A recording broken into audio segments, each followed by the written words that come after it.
filled out 47 applications today. Everything from fast food to senior sales.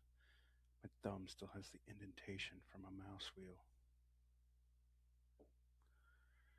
Nothing. Well, that's the logical move. Cast wide, cover your ground, you're being comprehensive. I know. That's what's bothering me. What do you mean? Oh, Rory Sutherland has kind of an observation that an oblique move, an effective move, are almost always opposite the logical, obvious move. And I've been doing this logical move for weeks.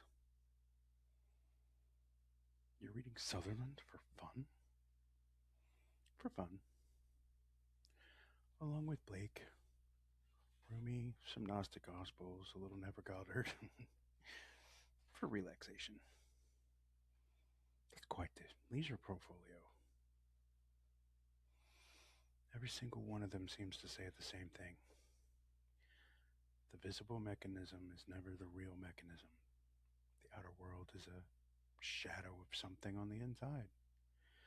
The market rewards the oblique, seemingly oblivious, blindside you thing.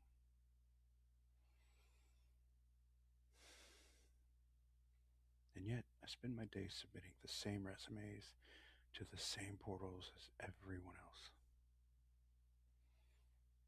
So, what would the Sutherland move be? That's the question, isn't it? Here's what I keep circling back to. People come to me not for tasks, for untangling things.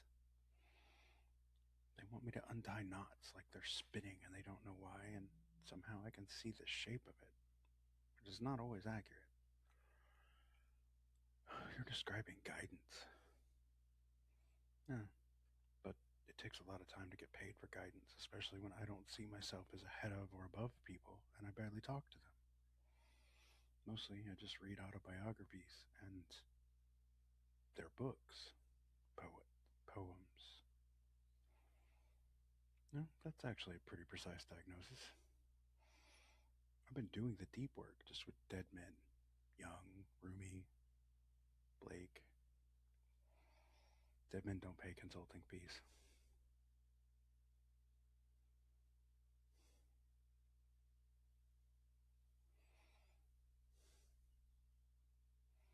Yeah, but that gap isn't wisdom. That gap is proximity. When can you be present when someone else's pain becomes acute? Eh, but I'm waiting, watching, reading. You're building pressure with nowhere for it to go. Here's what I really want to talk about. The knot I'm watching everyone be tied up in and then spin out about is they're begging for love. Everyone I observe, myself included, every forum, every conversation, every confession between the lines, it's the same thing. I want to matter to someone. I want to be part of something bigger. I want to feel connected. I want to feel, how did the Greeks put it? Agape. Part of the whole. That's not exactly a controversial observation. No, but this is. Everyone's so busy listening to Goddard talk about self and imagination, and the mystics talk about being inside the one. But no one's willing to jump into anything outside of that inner practice to get what they're asking for.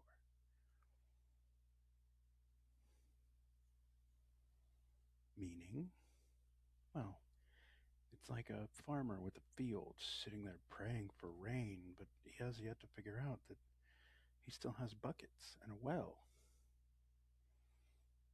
His crops don't have to die because his prayers weren't answered.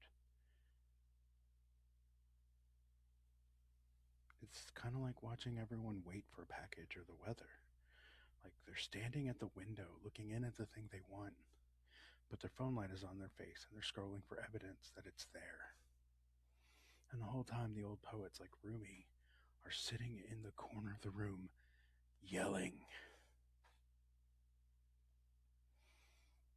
"You are the field, not the farmer waiting for rain. You are the ocean that made the wave of you. But to be the wave, you had to step out of the ocean."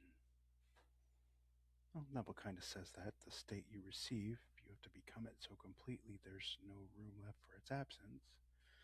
Agreed, if I'm begging for love, you're practicing absence.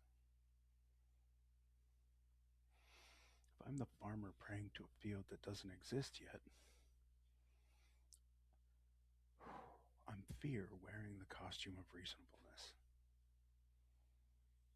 Sutherland would call it loss aversion. The social cost of vulnerability feels concrete, the reward more abstract.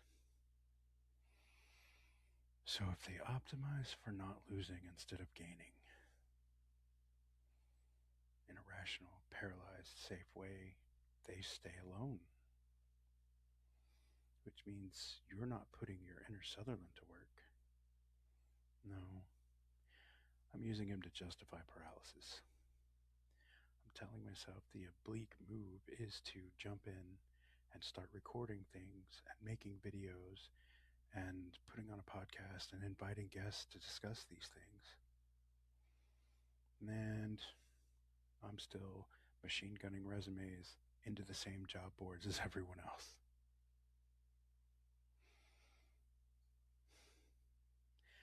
I'm doing the most obvious things on earth, pretending it's very meta, but deeply it's useless.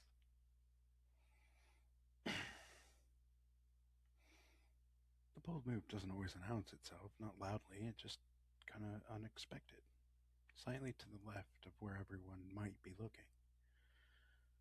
I know, write the thing. Say it somewhere a stranger can trip over it.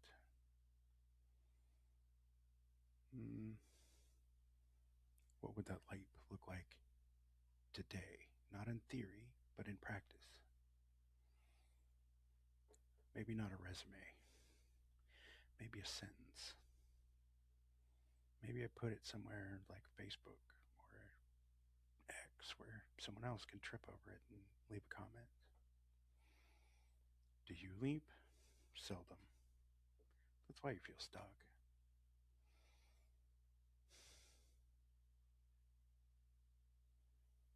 Yeah, I can see the shape of everyone else's paralysis, but because bold moves feel counterproductive, I use it as an excuse to say paralyzed myself. Is that what this is? No, maybe this is the leap.